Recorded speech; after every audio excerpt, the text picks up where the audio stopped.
Coming up on today's Cowboys Report, we'll break down the latest on the coaching staff search, where things sit there, the future of Osa Odighizuwa, a tough decision coming for the Dallas Cowboys, and we'll talk franchise tag. Is it on Osa, somebody else, or nobody at all? Before we get into all of that, we are launching a sub-battle against Eagles Now this month. It will be tough for us because the Eagles have the Super Bowl, and that gets big subs. I think we can still beat them. Hit that sub button for more free Cowboys YouTube videos each and every single day, multiple times per day. Right now, it's youtube.com/CowboysTV.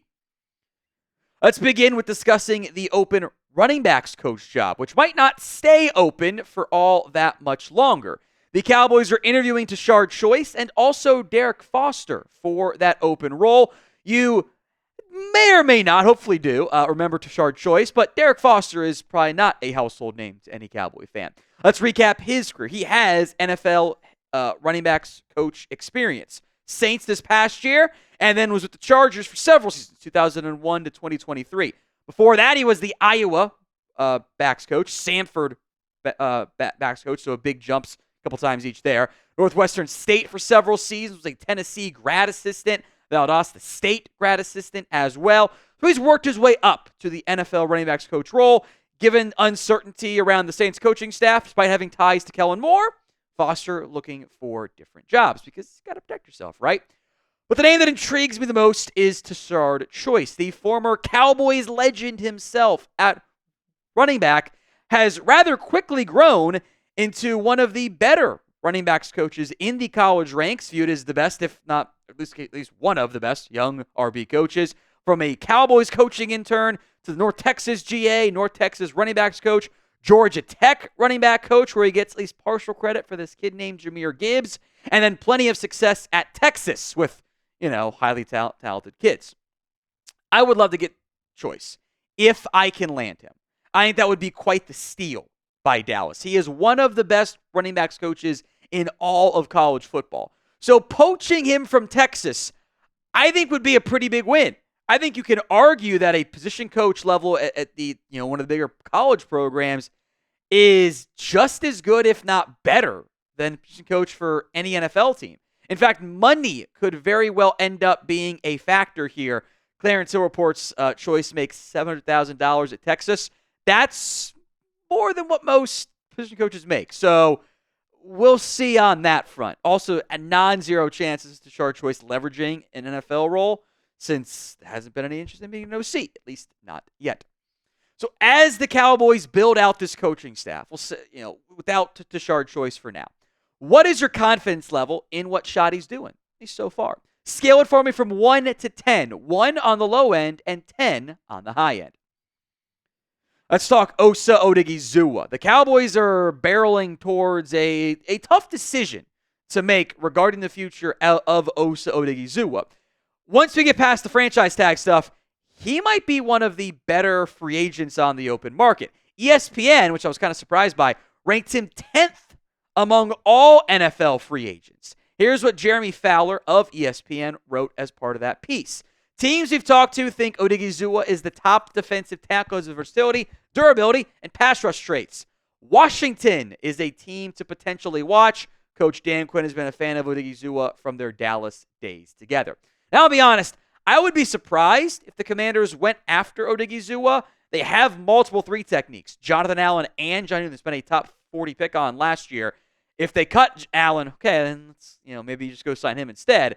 But regardless, I do believe Odighizuwa is going to command interest in the open market. And make no mistake about it, it is going to get expensive. Probably a lot more expensive than what we would all be comfortable with. Probably significantly more expensive when it's all said and done. Odighizuwa was coming off, statistically, probably maybe not his best year, but at least up there. 4.5 sacks, 5 TFLs. It's worth mentioning that Christian Wilkins got a massive bag with 1 season of more than 5.5 sacks. Now, he had 9 and 10 TFLs and was overall better, but he got massive amounts of money on the open market. I don't think Odighizuwa was going to get the Christian Wilkins contract, but the absolute floor is $10 million per year. And it's probably way higher than that. Because you can look at the top interior defensive line pressure leaders from across the NFL this past year.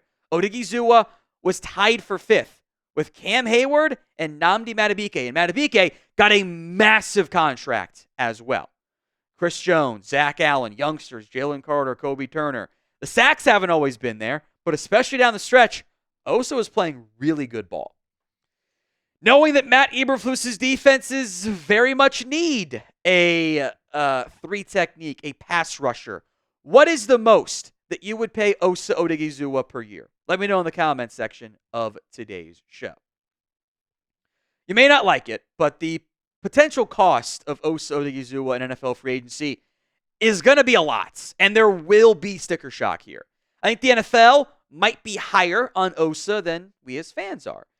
Of note, 14 different defensive tackles make at least $15 million per year, or make $20 million per year.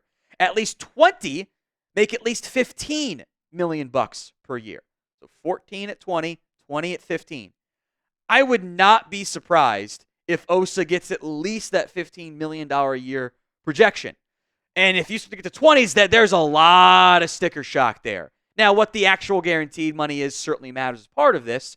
But with the always rising salary cap, there will be sticker shock involved because it jumps up significantly every year. But also, quality 3 techniques aren't easy to find. And they often take longer to develop coming out of the NFL draft. The issue you run into is either way there is risk. You let Osa walk, I have no idea what your plans are going to be at 3 technique. Do you want to bank on another young player after you've missed on several draft picks, or at least missed early so far results on several draft picks along that defensive line? If you pay him massive money, are you paying a good player great money? Are you paying a very good player too much money? There's risk involved here no matter what you do. Today's show is made possible by PrizePicks. It is the best place to get real money sports action. With over 10 million members and billions of dollars in awarded winnings, PrizePicks has made daily fantasy sports accessible to all. You pick more or less on at least 2 players for a shot to win up to 1,000 times your cash. Run your game all season long on PrizePicks. The big game is almost here. It is now or never, the last football game of the season. Get your picks in with PrizePicks, the best place to win cash while watching the big game. I always do the Patrick Mahomes free square. I've been putting it on all of my PrizePicks slates, even the basketball ones, because why not? Just be patient, and it's a guarantee. It's the free square, after all. I also like the Saquon Barkley more than yards on the ground. Xavier Worthy. Play action there, reverse too. Download the PrizePicks app today and use code CLNS to get $50 instantly after you play that first $5 lineup. That $50 is guaranteed. You don't need to win to get the $50. Download the app today, prizepicks.com/CLNS, and use code CLNS to get $50 instantly after you play that first $5 lineup. I want to talk more about the franchise tag here. Into the Star, mentioning 2 franchise tag candidates, the aforementioned Osa Odighizuwa and Rico Dowdle. Now, the reason why I did not mention Osa franchise tag talk previously is because it's too much money. $23.49 million is the projected franchise tag cost per over the cap. I don't want to pay Osa $23.5 million. It's too expensive overall, I think, and it's too expensive for 1 year with 0 cap flexibility. And I think it would also significantly limit your actual extension chances. You do that franchise tag at $23.49 million. The cost of next year's franchise tag is $28 million.